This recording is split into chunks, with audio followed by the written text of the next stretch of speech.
ഗേളി മീഡിയയിലേക്ക് സ്വാഗതം. എൻ്റെ ചാനൽ ആദ്യമായിട്ട് കാണുകയാണെങ്കിൽ സബ്സ്ക്രൈബ് ചെയ്യുക, സപ്പോർട്ട് ചെയ്യുക. നിങ്ങളുടെ വിലയേറിയ അഭിപ്രായങ്ങൾ കമൻറ്റായി രേഖപ്പെടുത്തുക. ആ ബെല്ലൈക്കൺ കൂടി ഒന്ന് അമർത്തിയേക്കുക. അപ്പോൾ ഞാൻ ഇടുന്ന വീഡിയോസിൻ്റെ നോട്ടിഫിക്കേഷൻ നിങ്ങൾക്ക് ലഭിക്കുന്നതായിരിക്കും. അപ്പോൾ നമുക്ക് മഴതോരം മുമ്പേ എന്ന സീരിയലിൻ്റെ എപ്പിസോഡിലേക്ക് പോയാലോ? നമ്മുടെ ഹോസ്പിറ്റലിൽ ഇന്നത്തെ എപ്പിസോഡും കൂടെ കാണിക്കുന്നുണ്ട്. ഇന്നലെ അവസാനം എന്ന് പറഞ്ഞാൽ വിചിത്രാമ്മയുടെ അസുഖം നമ്മുടെ അലീനയോട് പറയുന്നതാണ്. അലീന ഇത് കേട്ട് നെഞ്ച് തകർന്ന് പൊട്ടിക്കരയുന്ന സീനൊക്കെ ആയിരുന്നു. ഇന്നും അങ്ങനെ തന്നെയാണ്. അവിടെ നിന്ന് വെച്ചാൽ അപ്പോൾ നമ്മുടെ വിചിത്രാമ്മ ചോദിക്കുന്നു, മോളെ എവിടെയെന്ന് സിസ്റ്ററോട് ചോദിക്കുന്നു. അപ്പം മോളെ പുറത്തുണ്ട്, എന്തോ അതിന് സങ്കടം സഹിക്കാതെ വയ്യാതെ പുറത്ത് നിന്ന് കരയുകയാണ്. ഡോക്ടർ എന്തോ കാര്യം പറഞ്ഞിട്ടുണ്ടെന്ന് ആ സിസ്റ്റർ പറയുകയാണ്. അപ്പം വിചിത്രാമ്മ പറയുന്നത് ഞാനൊന്ന് പോയി നോക്കട്ടെ എന്ന്. അങ്ങനെ എഴുന്നേൽക്കുന്ന സമയത്ത് നമ്മുടെ ഡോക്ടർ അങ്ങോട്ടേക്ക് വരികയാണ്. അപ്പോൾ ഡോക്ടർ ഇങ്ങനെ വിചിത്രാമ്മയുടെ കാര്യങ്ങളൊക്കെ ചോദിക്കുകയാണ്. അപ്പോൾ വിചിത്രാമ്മയോട് പറയുന്നു, അമ്മ ഇത്രയും സ്ട്രോങ് ആയ സ്ത്രീയാണെന്ന് ഇപ്പോഴാണ് എനിക്ക് മനസ്സിലായ. ഒരു സിസ്റ്ററാണ് അമ്മയുടെ കാര്യങ്ങളെല്ലാം എൻ്റെ അടുത്ത് പറഞ്ഞു, ഇങ്ങനെ അനാഥ കുട്ടികളെ എടുത്ത് വളർത്തുന്നത്. അതുകൊണ്ട് അമ്മയോട് തന്നെ ഈ കാര്യം പറയാമെന്ന് വിചാരിച്ചു. അമ്മയുടെ അസുഖം വിവരം അമ്മയോട് തന്നെ പറയണമെന്നാണ് എൻ്റെ ആഗ്രഹം എന്ന് പറയുന്നു. അങ്ങനെ പറയുന്നു, അമ്മയ്ക്ക് ക്രോണിക് ലിവർ ഡിസീസ് ആണെന്ന് പറയുന്നു.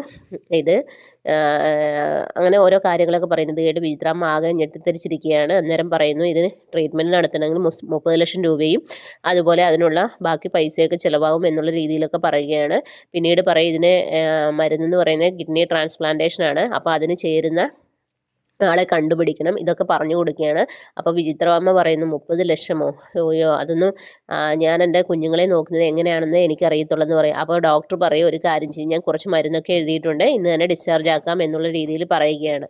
അങ്ങനെ വിചിത്രാമ്മയും അലീനയും അനാഥാലയത്തിലേക്ക് ചെല്ലുന്ന സമയത്ത് എല്ലാവരും കൂടി വരുന്നു. കാരണം അമ്മയെ എത്ര ഇഷ്ടമാണ് എല്ലാവർക്കും. അങ്ങനെ അമ്മയ്ക്കൊന്നുമില്ല എന്ന് എല്ലാവരോടും ഇങ്ങനെ പറയുന്നുണ്ടെങ്കിൽ അവർക്ക് നന്നായിട്ട് അറിയാം അവർക്ക് തീരെ വയ്യ എന്നുള്ളത്. അങ്ങനെ അലീനയും പൊട്ടിക്കരയുന്നു. അങ്ങനെ അലീനയോട് മറ്റേ കുട്ടിയോടാണ് എല്ലാ കാര്യങ്ങളും വിചിത്രാമ്മ പറയുന്നത്. അങ്ങനെ അവരോട് പറയുന്നത്, എനിക്കൊന്നുമില്ല, നിങ്ങൾ വിഷമിക്കുകയൊന്നും വേണ്ട എന്നുള്ള രീതിയിൽ പറയുകയാണ്.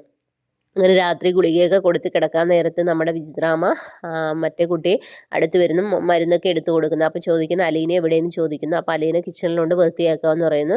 അങ്ങനെ അലീന അങ്ങോട്ടേക്ക് വരുന്നു. അപ്പോൾ അലീന വരുന്ന സമയത്ത് രണ്ടുപേരെ അവിടെ ഇരുത്തിയിട്ട് പറയുന്നു, എനിക്ക് നിങ്ങളോട് രണ്ടുപേരോടായി ഒരു കാര്യം പറയാനുണ്ട്. നമ്മളാകെ ഇവിടെ 36 പേരുണ്ട്, പക്ഷേ ഈ 35 പേരെ ഇവിടെ നിന്ന് മാറ്റണം എന്ന് പറയുന്നു. ഇത് കേട്ട് അലീന ഞെട്ടിത്തരിക്കുകയാണ്. കാരണം എങ്ങോട്ട് പോകും, എന്ത് ചെയ്യും, ഒന്നും അറിയത്തില്ല. അപ്പോൾ നമ്മുടെ വിചിത്രാമ്മയ്ക്ക് അറിയാം ഓരോരുത്തരെ ആരാണ് ഇവിടെ കൊണ്ടുവന്നുള്ളതെന്നുള്ള കാര്യം അറിയാം. അങ്ങനെ വിചിത്രാമ്മ നമ്മുടെ ട്രിവാൻഡ്രത്തേക്ക് പോവുകയാണ്. നാളത്തെ എപ്പിസോഡിലാണുള്ളത്. അങ്ങനെ പോയി ഈ അലീനയുടെ അലീനയെ വിടാനുള്ള വീടാണ് അത്, പോയി കാണുകയാണ്. അവിടെ ചെന്നിട്ട് ഇങ്ങനെ കാര്യങ്ങൾ അവിടുത്തെ അച്ഛനോട് ഇങ്ങനെ അറിയിക്കുകയാണ്. അപ്പോൾ ആ സീനൊക്കെയാണ് നാളത്തെ എപ്പിസോഡിലുള്ളത്. അതിൽ നികിത ടോമിയൊക്കെ ഉണ്ട്. അപ്പം നാളത്തെ എപ്പിസോഡ് നല്ലൊരു എപ്പിസോഡായിരിക്കും. അപ്പോൾ എല്ലാവരും നാളത്തെ എപ്പിസോഡിനായി വെയിറ്റ്